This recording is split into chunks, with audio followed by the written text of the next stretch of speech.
Bonjour à tous et bienvenue dans cette nouvelle Open the Boîte. Aujourd'hui on ouvre Minecraft Builders and Biome de Ravensburger.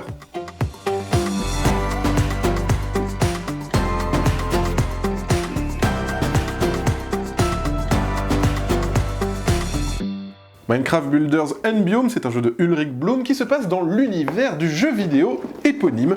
Vous allez devoir construire des biomes pour gagner un maximum de points d'expérience. Qu'est-ce qu'on retrouve dedans ?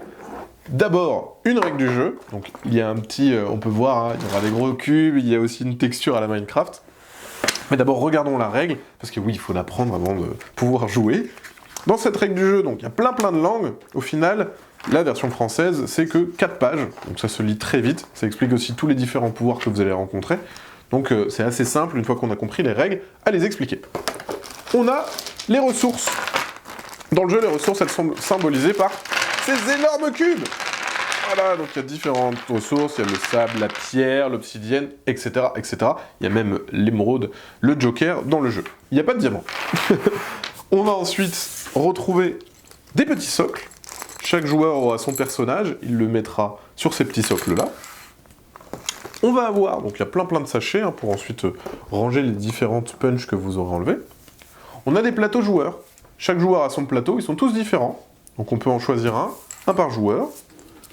Et c'est ici qu'on va construire les différentes tuiles qu'on récupérera. Je mets les autres sur le côté. Au début de la partie, donc là je vais vous montrer, on a énormément de punch, principalement des punch, comme vous pouvez le voir, il y a énormément de planches. Au début de la partie, il va falloir construire, faire une petite structure, avec ces deux éléments juste là, ces deux ici, et une plaque en dessous. Ça servira à constituer un cube de ressources qui symbolisera l'avancée de la partie. Donc ça se construit comme suit. Ça sert juste de réceptacle en fait. Une fois qu'on l'a utilisé, on peut le ranger dans la boîte, ça pose pas de problème. Je crois que je vais y arriver du premier coup si je me trompe pas. Voilà.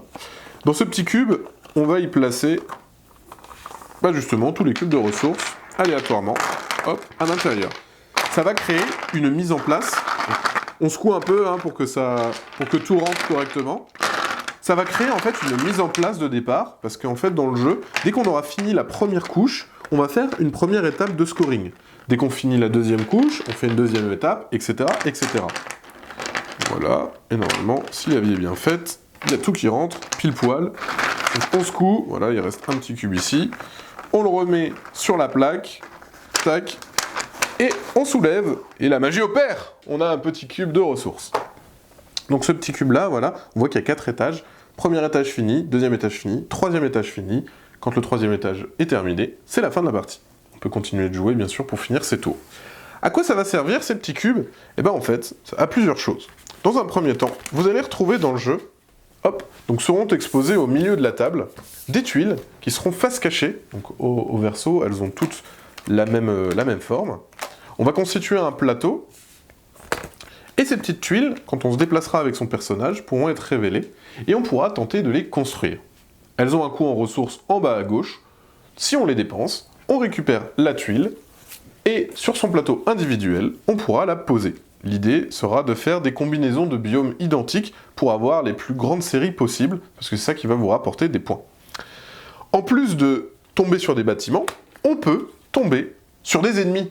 Donc c'est les ennemis bien connus de l'univers de Minecraft. Donc il y a les zombies, les araignées, les fameux archers qui vous lancent des flèches au loin.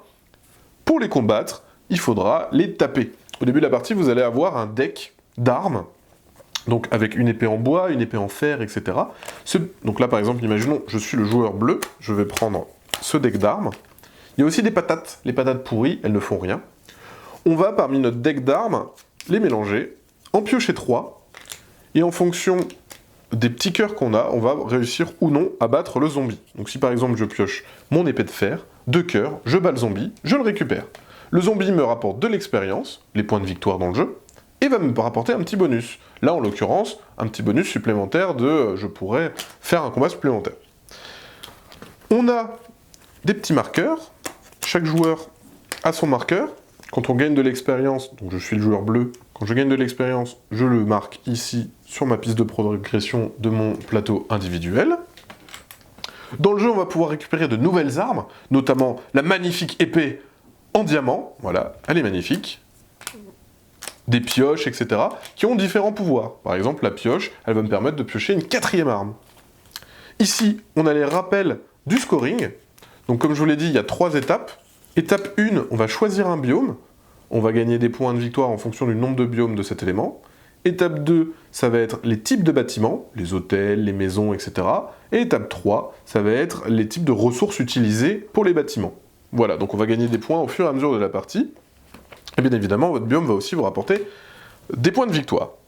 En plus de ça, d'autres armes, des petits rappels de tour de jeu. Hop, donc on voit au verso, les monstres sont exactement identiques. On a les personnages ici. Tac.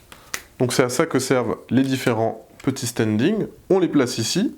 Et on a notre personnage qui se déplacera, parce qu'en fait on se déplace sur la map pour récupérer les différentes tuiles. À son tour, soit on récupère des ressources du petit cube, soit on va se déplacer sur la carte au milieu pour combattre des monstres, pour construire des nouveaux bâtiments, et comme on le voit, il y en a énormément. Donc il y a de quoi vraiment renouveler les parties. Il y a les bâtiments emblématiques, la porte du Nether, enfin vraiment, les personnes qui sont habituées au monde de Minecraft retrouveront tous les bâtiments et tous les biomes qu'ils connaissent très bien. Voilà. Eh bien, je crois qu'on a à peu près tout dit sur le jeu de plateau Minecraft. Et bien sur ce, comme d'habitude, on vous fait des gros bisous, on vous dit à la prochaine, et puis ciao!